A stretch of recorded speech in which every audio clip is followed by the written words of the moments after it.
Coach Kropp, can you give us an outlook for the 2013-2014 season? Michelle, we're coming off really a bad season. Last year we were 7-19, and I went back and looked through the records. That was the worst record at this university. It used to be called Kearney State College. Now it's the University of Nebraska at Kearney, but that was the worst record in 48 years. So we're coming off really a bad season, and we're pretty optimistic about this year. We return 2 starters, Tyler Shields, who's been a 2-year starter for us from Kearney High School, and Mike Dentlinger, who will be starting for his 4th year, and Mike is from Millard North. So we have 2 starters back.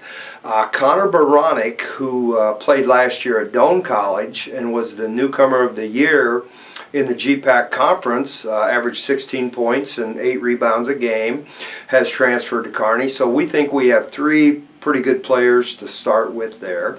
We also have 3 other returners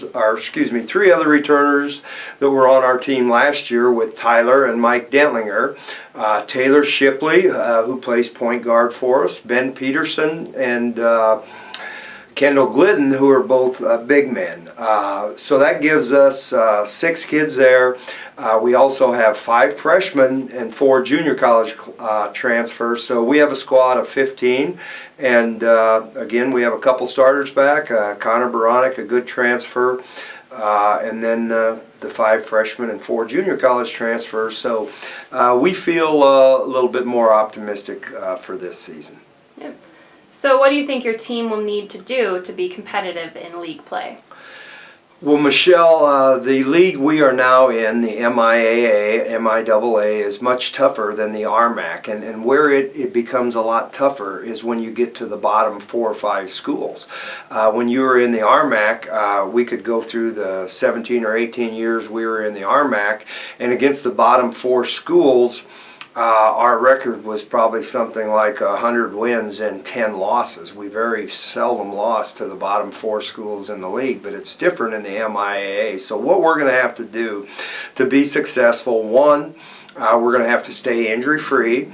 2, we're going to have to gel as a team. And then with our league being so tough from top to bottom, we're going to have to come out consistently and play at a high level every night to give ourselves a chance not only to beat the better teams in the league, but also you have to come out every night and play very well to beat the bottom 3 or 4 teams in the league. All right. Well, you touched on this a little bit, but last year was UNK's first season in the MIAA. How do you compare this conference to the RMAC in men's basketball? Michelle, it's much tougher. The interesting thing, if you take the top 2 teams from the RMAC and the top 2 teams from the MIAA, they're very comparable. But as you go through the entire number of teams in each league, there's no drop-off or very little drop-off in the MIAA, to where in the RMAC you'd get to the bottom 4 or 5 teams and they became much weaker. All right. Well, thank you, Coach Kropp. Thank you, Michelle. Yeah, good luck this season. Thank you very much.